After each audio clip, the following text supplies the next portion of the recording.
O ex-presidente Jair Bolsonaro voltou a compartilhar nas redes sociais um vídeo insinuando que o PT, Partido dos Trabalhadores, ordenou facada.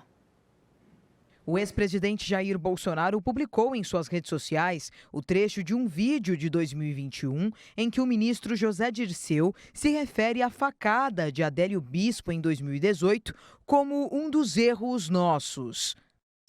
Mas a possibilidade era grande. Podia acontecer qualquer fato, como acontece às vezes, né, que impedisse isso, né? Ou erros nossos, como foi a facada Bolsonaro.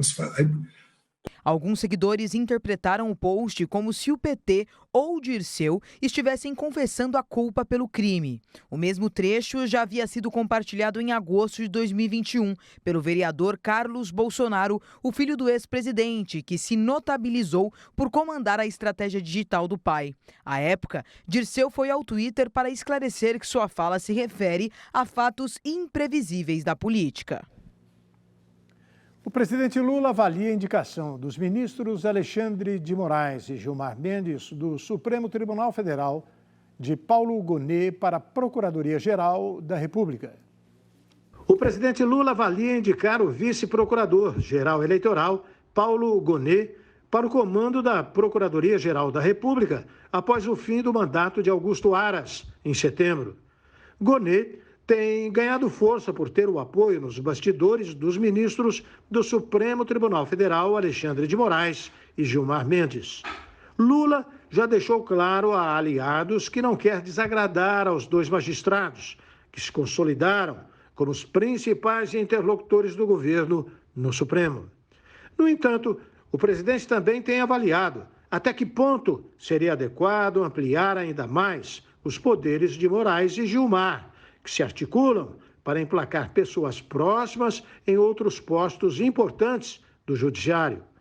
Gonet é o chefe do braço da PGR, que trata de direito eleitoral e atua perante o TSE.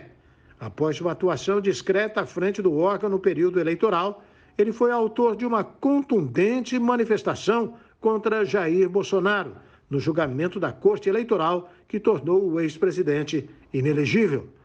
Lula quer na PGR alguém com que tenha contato direto e relação pessoal, mesmo critério que tem adotado em relação às vagas do Supremo.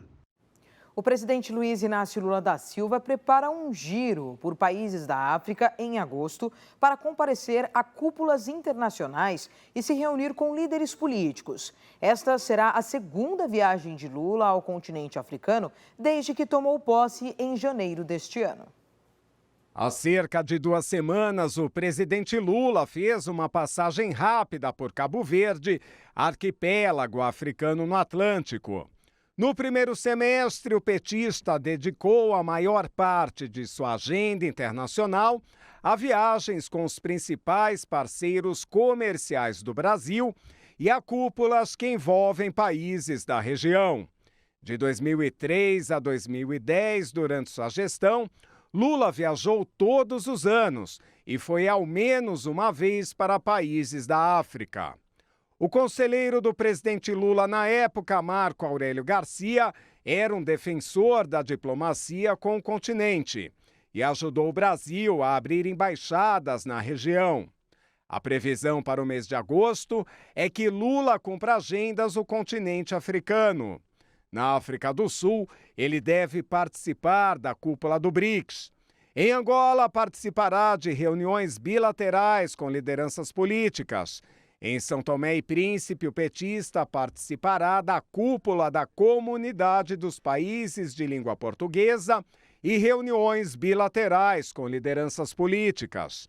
No último dia 19, ao voltar da Bélgica, Lula teve um encontro com o presidente de Cabo Verde, José Maria Neves. Uma declaração após o encontro gerou polêmica. Na ocasião, Lula afirmou que o Brasil tem uma profunda gratidão ao continente africano por tudo que foi produzido durante 350 anos de escravidão.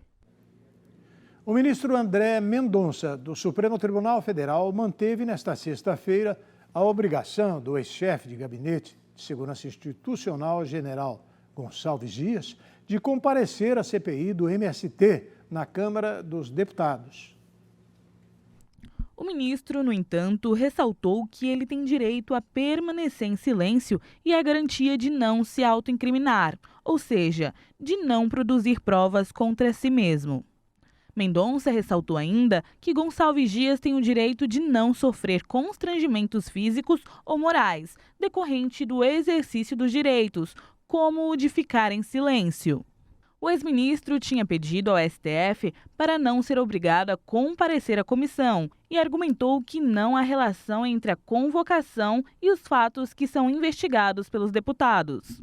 Gonçalves Dias foi convocado pela comissão no último dia 11. A convocação, diferente do convite, tem presença obrigatória. A comissão prevê ouvir o general no dia 1º de agosto. O requerimento foi apresentado pelo relator do colegiado, Ricardo Salles. Ele afirma que a convocação tem como objetivo relatar ações realizadas pela Agência Brasileira de Inteligência no monitoramento de invasões de terra ocorridas no Brasil. No pedido ao STF, os advogados do ex-ministro alegaram que, no período em que a ABIN esteve vinculada ao GSI, não foi produzido relatório sobre o que é investigado pelo CPI do MST. O general do Exército esteve à frente do GSI no início do governo do presidente Luiz Inácio Lula da Silva.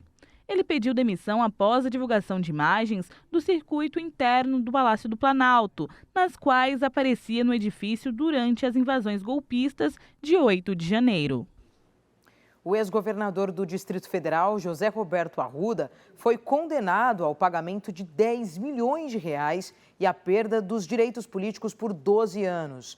Ele e mais 6 réus são alvos de operação da 2ª Vara da Fazenda Pública por improbidade administrativa. O juiz titular da 2ª Vara da Fazenda Pública do Distrito Federal, Daniel Eduardo Branco, condenou o ex-governador José Roberto Arruda ao pagamento de multa de 10 milhões de reais em valores atualizados por improbidade administrativa. A sentença foi expedida em uma das ações judiciais decorrentes da Operação Caixa de Pandora, que levou Arruda à prisão e revelou o maior esquema de corrupção da capital do país. Arruda e outros 6 réus foram condenados por um esquema de pagamento de propina de pelo menos 1,5 milhão de reais em 2009, envolvendo o contrato de informática da Secretaria de Educação do Distrito Federal com a empresa Info Educacional. Cabe recursos contra a sentença. A sentença também condena a Arruda à suspensão dos direitos políticos pelo prazo de 12 anos. O ex-governador já havia recebido essa sanção em outro processo oriundo da Caixa de Pandora, que o impediu de concorrer nas eleições de 2022. E daqui a pouco, a primeira-dama Janja repreende internautas que cobram aumento no piso da enfermagem. Polícia Federal apura suposto desvio de 2,5 milhões de reais da Caixa. Brasil News volta daqui a pouquinho.